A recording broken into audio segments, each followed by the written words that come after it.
우리는 시간에 얽매여 있고 공간이라고 하는 한계에 갇혀서 삽니다. 누구도 이 시간이나 공간을 뛰어넘어서 살 수 없습니다. 그렇기 때문에 하나님도 시간과 공간을 통하지 않고서 우리를 만나시지 않습니다. 시간과 공간을 통해서 우리 하나님도 우리를 만나 주십니다.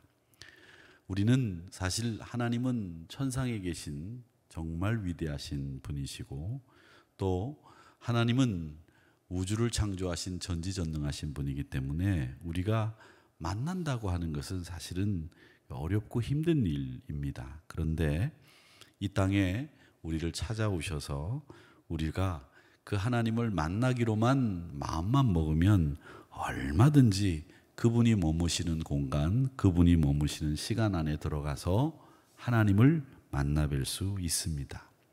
이걸 저는 영적 순례 이렇게 부르고 싶습니다. 성지순례라고 하는 예루살렘을 가는 방법도 있지만 하나님을 만나는 이 영적 순례라고 하는 하나님이 계시는 시간, 하나님이 계시는 공간, 그곳으로 우리가 들어가면 우리는 하나님과 함께 영적인 순례를 할 수 있습니다. 그 영적인 순례 중에 하나가 바로 뭐냐면 이렇게 교회에 나와서 우리 믿음의 사람들끼리 예배를 드리면서 하나님의 임재, 하나님의 사랑을 체험하는 겁니다. 오늘 본문 말씀은 사실은 이 순례에 대한 이야기입니다. 이 순례는 어떤 것을 순례라고 부르냐면 밖에서 안으로 들어가는 겁니다. 성지 밖에서 예수님이 활동하시고 하나님의 역사가 있는 그 안으로 들어가는 게 순례이고요. 또 예루살렘 성전으로 들어가는 것이 순례이고 평범한 삶에서 거룩함으로 나아가는 것이 순례이고 그걸 다 정리를 하면 한마디로 우리 일상을 벗어나서 하나님의 장소, 거룩한 장소로 가는 것이 순례입니다. 그러니까 하나님의 발자취가 있는 곳, 예수님의 발자취가 있는 그 흔적이 남아있는 곳으로 가는 것, 그게 순례입니다.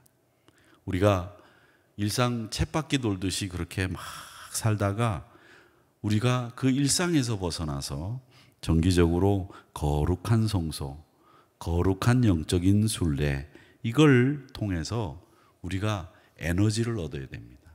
그게 어떤 에너지냐면 거룩한 에너지입니다. 거룩한 파워입니다.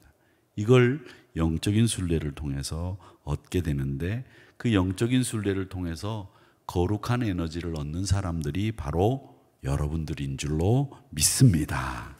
오늘 시인의 고백과 같이 이 순례라고 하는 하나님의 임재를 경험할 수 있는 곳으로 여러분이 늘 가까이 가시기를 주님의 이름으로 축복하고 그곳에서 오늘 이 시인과 같은 고백이 여러분의 고백이 되시기를 주님의 이름으로 축복합니다.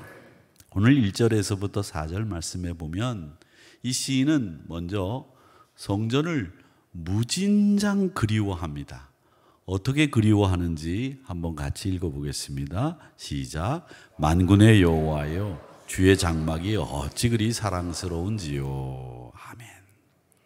여러분은 어디를 가시든지 제일 먼저 건물이 있는 곳에 가시면 어떤 건물을 찾으십니까? 우리 신자들은 교회를 찾습니다. 오늘도 제가 어떤 곳에 갔는데 거기 가보니까 교회가 있어요. 그 교회를 보니까 얼마나 좋든지요. 왜 좋았느냐면 그 교회 건너편에 대순진리회가 있더라고요. 대순진리회가 있는데 이 대순진리회가 들어갈 때는 별로 안 커 보이더니 들어가 보니까 어마무시하게 커요. 그래서 그 경비를 보시는 분한테 솔직하게 말씀드렸습니다. 제가 목사인데 이 대순진리회 이 한옥 건물 돌로 지었는데 얼마나 큰지 봐도 되겠습니까? 그러니까 그분이 하는 말이 목사님이세요? 목사님이 이걸 봐서 뭐 하시려고요? 그래도 이렇게 돌로 한옥을 이렇게 크게 지은 걸 보려고 하니까 너무 기가 막히게 좋아서 한번 봤으면 좋겠습니다. 구경하시죠.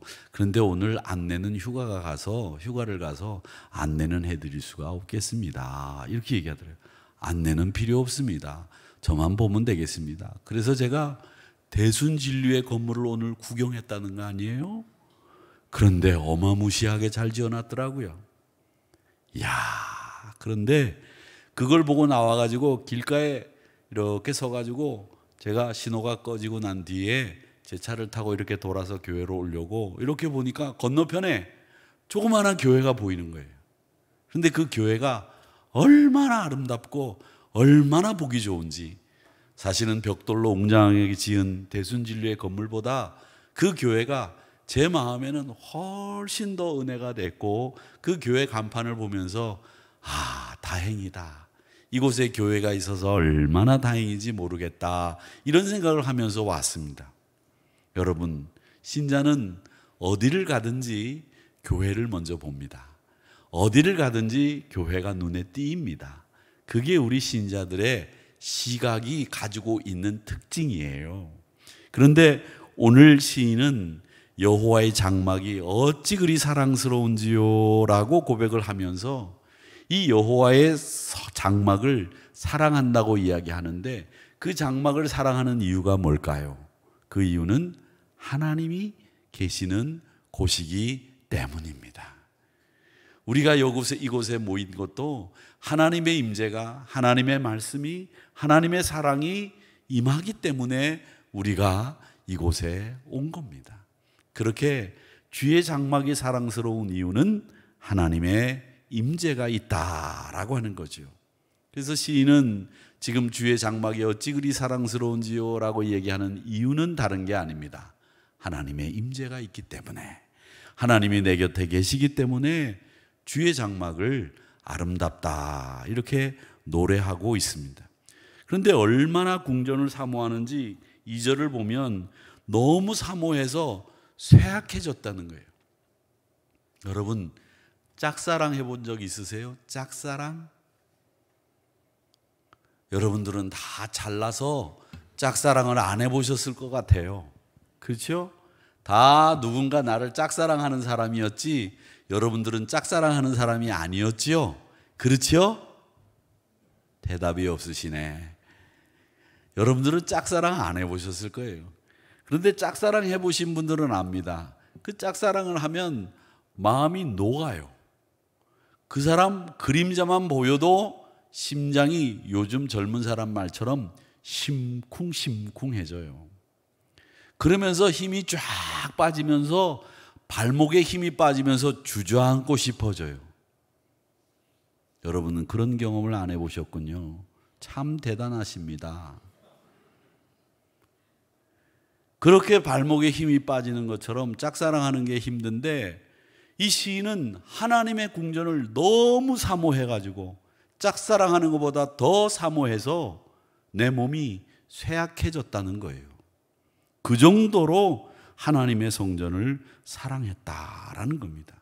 그 말은 최선을 다해서 모든 열정을 부어서 자신의 전 존재를 하나님 앞에 올려드리는 이 시인의 모습을 볼 수 있다. 사랑하는 성도 여러분, 이제는 여러분도 짝사랑할 나이는 이미 지나도 한참 지나셨습니다. 이제는 누구를 짝사랑해야 되느냐? 하나님을 짝사랑하시고 예수님을 짝사랑하시면서 내 몸이 쇠약해질 정도로 그렇게 주의 궁전과 하나님을 사랑하시는 여러분들이 되시기를 바랍니다. 근데 하나님은 짝사랑하는 법이 없으시죠. 우리가 사랑하는 것보다 더 많이 사랑해 주시기 때문에 여러분 걱정 없어요. 우리가 쇠약해질 정도로 하나님을 사랑하시면 하나님이 여러분 안에 능력을 부어주시고 힘을 부어주실 줄로 믿습니다. 심지어 오늘 이 시인은 3절에 보면 나의 왕 나의 하나님 만군의 여호와여 주의 제단에서 참새도 제 집을 얻고 제비도 새끼들 보금자리를 얻었나이다, 이렇게 얘기하는데 참새와 제비를 부러워하고 있는 거예요. 이 참새와 제비는 우리 주님의 비유에서도 자주 나오는데 약한 동물의 대표적인 상징이에요. 그 약한 동물도 하나님이 보호해 주시니까 보금자리가 있습니다. 자기 집이 있습니다. 라는 이야기예요. 그러니까 여러분은 참새보다도 훨씬 더 강하고 여러분은 하나님이 특별히 사랑하시는 분이기 때문에 참새와 제비와는 비교가 되지 않을 정도로 하나님이 여러분을 보호하시고 지켜주신다. 그 얘기겠죠. 시인은 지금 이 참새와 제비를 부러워하면서 그들이 얼마나 하나님의 사랑을 받고 보호를 받는지 그 찬양을 하고 있습니다. 여러분, 우리가 세상에서 누리는 특권 중에 하나가 뭔지 아십니까? 하나님이 나를 보호하고 계시다, 지키신다라고 하는 이 특권을 여러분들이 누리고 계신 것을 기억해 주시기를 바랍니다.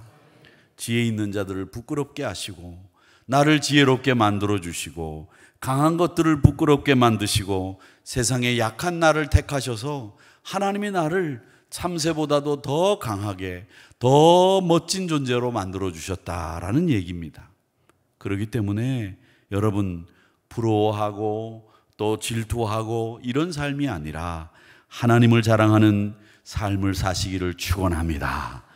그게 성전 중심의 삶이고 예배 중심의 삶입니다. 자, 그러면 오늘 이 순례자의 기쁨을 우리가 볼 수 있는데 그 기쁨이 6절에 나와 있습니다. 6절 말씀을 같이 한번 읽어보도록 하겠습니다. 시작. 그들이 눈물 골짜기로 지날 때에 샘이 있을 것이며 이른 비가 복을 채워 주나이다. 아멘. 이른 비는 11월에 내리는 비라고 말씀드렸죠. 4월에 내리는 비는 늦은 비예요. 요거 혼돈하지 마세요. 이른 비는 11월 달에 오는 비인데 이 비가 내려야 봄에 씨를 뿌릴 수가 있습니다. 그러니까 이른 비의 은택이 있어야만 씨를 뿌리고 이 늦은 비가 열매를 맺게 합니다. 이게 이스라엘의 기후고 상황이에요. 그러니까 이른 비로 복을 채워주신다라는 말은 우리에게 은혜의 텃밭을 만들어준다는 얘기예요. 하나님이 여러분의 삶 속에서 은혜 받을 수 있는 많은 준비들을 해주신다는 고백이에요. 근데 그게 언제냐? 눈물 골짜기 지나갈 때.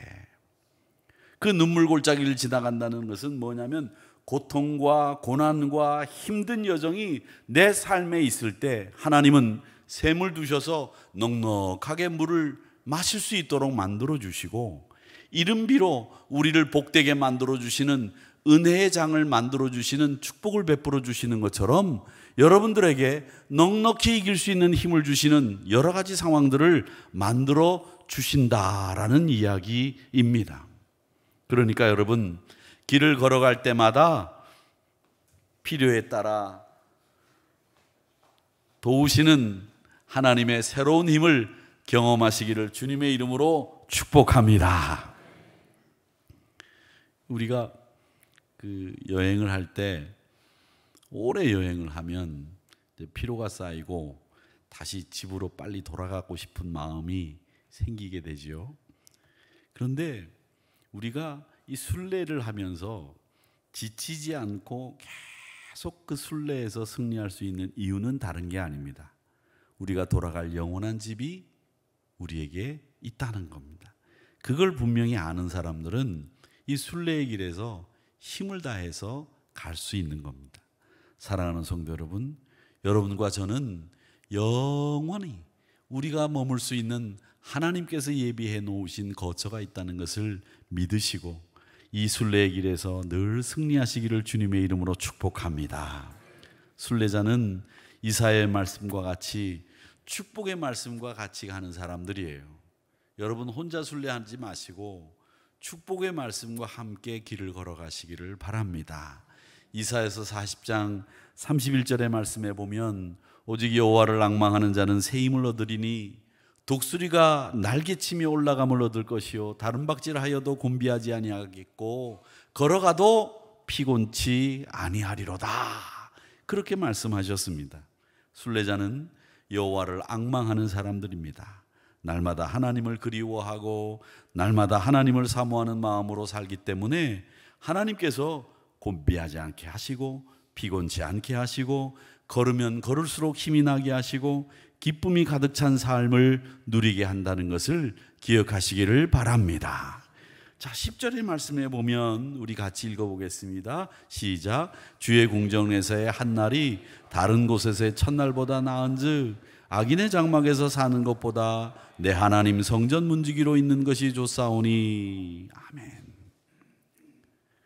시인은 성전에서 순례자로서 예배하는 하루가 성전이 아닌 곳에서 보내는 첫날보다 낫다는 거예요. 악인의 장막이 얼마나 호화롭고 편안하고 좋은지, 그 악인의 장막이 아무리 그렇게 좋아도 하나님의 성전 문지기로 있는 것이 더 좋다고 고백을 합니다. 그러니까 이 하나님의 성전 문지기로, 천국의 문지기로 있는 것이 얼마나 좋은지 모릅니다. 어떤 사람이 천국에 갔다죠. 그랬더니 천국 문 앞에 베드로 사도가 있더래요. 그래서 만나서 반갑다고 베드로 사도님이 근데 수제자이신데 어떻게 성전 문지기로 계십니까? 그렇게 물었다지요. 그랬더니 이 문지기가 어떠냐고, 성전 문지기도 좋다고. 그러면 우리 목사님은 지금 어디 가 계십니까? 지금 배달 갔다 그러시더라는 거예요. 재미없으시죠? 기분 나쁩니다. 어쨌든 성전에서 사는 것이 문지기로 있든 배달을 가든 성전에서 사는 것이 화로운 악인의 장막에서 사는 것보다 낫다는 거예요. 그러기에 여러분, 성전 문 앞에서 내가 무엇으로 있든지 하나님과 같이 사는 것, 그 성전에 사는 것이 얼마나 귀하고 고운 것인지 여러분 보시기 바랍니다. 오늘 이 성전에 대해서 4가지 표현이 오늘 본문에 나와요. 뭐가 나오느냐면 1절에는 주의 장막이라고 하는 표현으로 성전을 표현하고 있고요. 2절에 보면 여호와의 궁정을이라고 해서 여호와의 궁정이라고 표현하고 있고요.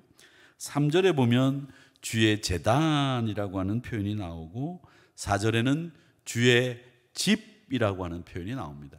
4가지 표현이 나오는데 이 4가지 표현은 하나님의 속성을 보여주고 이 궁전이 어떤 곳인지를 보여주는 거예요. 제일 먼저 주의 장막이라고 하는데 이 장막이라고 하는 것은 뭐냐면 요즘 말로 얘기하면 텐트예요. 이스라엘 백성들이 애굽에서 나와서 광야길을 걸어갈 때 장막을 쳤습니다.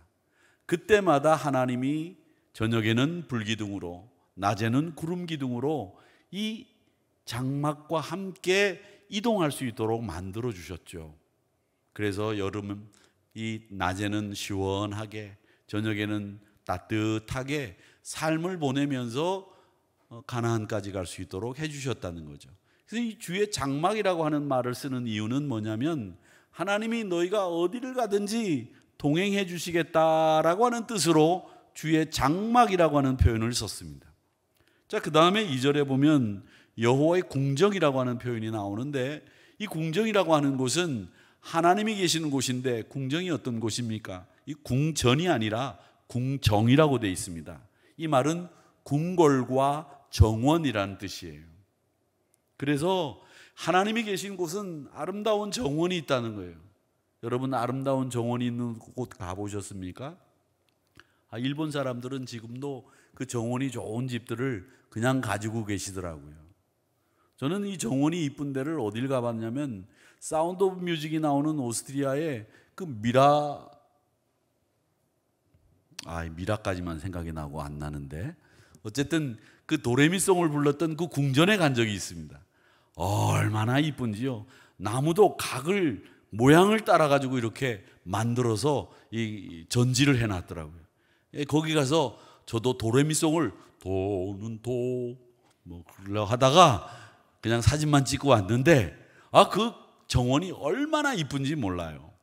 궁정이라는 말은 궁궐과 정원이라는 뜻이에요. 이곳은 하나님이 통치하시는, 하나님이 계시는 곳이다라는 곳으로 아름다움과 통치의 권위가 있는 곳이다라는 뜻으로 성전은 항상 우리 마음에 아름다운 신앙을 고양시켜 주시고 또 하나님의 왕적인 권위가 있는 곳이다라는 뜻으로 주의 궁정이라는 표현을 썼습니다. 자, 그 다음에 또 하나 3절에 보면 주의 제단에서라는 표현으로 성전을 사모하고 있는 시인을 그리고 있는데, 이 제단이라고 하는 곳은 하나님 앞에 예배 드리는 곳이죠. 그래서 주의 제단이란 말은 이 예배를 받으시기에, 우리의 제사를 받으시기에 합당하신 분은 오직 한 분, 하나님 한 분밖에는 없다라는 뜻으로 주의 장막을 표현하고 있는 말씀입니다. 그 다음에 4절에 주의 집이라는 표현이 나오는데, 집은 히브리 말로 바이트라고 합니다. 바이트. 이 바이트라는 말에서 떡이란 말과 합쳐져서 베들레헴이라는 말이 생겨서 떡집이라는 말이 생겼는데, 이 바이트는 어떤 곳이냐면 그야말로 집은 우리에게 안식을 주는 곳이고 평강을 주는 곳입니다. 집에 가면 편안하게들 계시지요. 집에 들어가면 다들 넥타이도 풀고 또 와이셔츠도 벗고 남자인 경우에는 편안한 옷으로 갈아입습니다. 왜? 집은 편안한 곳이기 때문에. 이 주의 집이라고 하는 말은 무슨 말이냐면, 하나님은 우리를 늘 편안하게 평강을, 안식을 주시는 분이다라는 상징으로 주의 집이라는 표현을 쓰고 있습니다. 그래서 이 네 가지 표현은 하나님의 속성도 보여주고 있지만, 이 주의 장막이, 성전이, 궁정이, 그리고 이 집이 어떤 것으로 우리에게 다가오는지, 왜 사모해야 되는지, 그 주의 성전의 특징을 그려놓고 있다라고 하는 겁니다. 그렇기 때문에 우리는 우리 인생에 있어서 어떤 일보다도, 어떤 것보다도 이 교회를, 성전을 귀하게 여기고 여기에 머물기를 사모하는 여러분들이 되시기를 주님의 이름으로 축복합니다.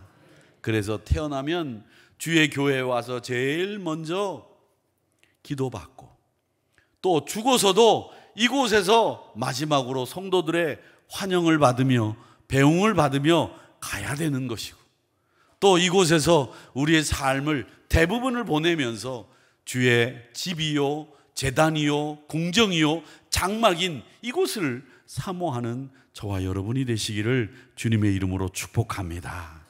이건 곧 뭘 얘기하느냐면, 우리 삶이 하나님만 의지하는 삶이 되어야 된다라는 뜻입니다. 여러분, 어떤 삶이 복이 있습니까? 마태복음 5장 2절에서 심령이 가난한 자는 복이 있나니 천국이 그들의 것이미요 라고 했습니다. 심령이 가난하다는 말이 뭡니까? 심령이 가난하다는 말은 하나님만 의지하겠다는 얘기예요. 하나님만 사모하겠다, 하나님만 바라보겠다, 그 말이 심령이 가난한 자라고 하는 뜻이 바로 그 말이에요. 심령이 부한 사람들은 하나님 안 바라봐요. 엉뚱한 거 본단 말이죠. 그렇기 때문에 우리는 심령이 가난해서 하나님만 바라보고 하나님만 소망하고 하나님만 기대하는 사람으로 살 때에 천국이 그들의 것이 된다, 그렇게 말씀하셨습니다. 사랑하는 성도 여러분, 그렇기 때문에 오늘 이렇게 이야기합니다. 뭐라고 얘기하느냐? 12절에 같이 한번 읽어봅니다. 시작. 만군의 여호와여, 주께 의지하는 자는 복이 있나이다. 이 결론입니다. 그래서 이 모든 사람을 한마디로 이야기하는 건 주를 의지하는 사람 복이 있습니다, 이런 말입니다. 사랑하는 성도 여러분, 주를 의지하십시오. 주만 바라보십시오. 주만 기대하시기를 축원합니다.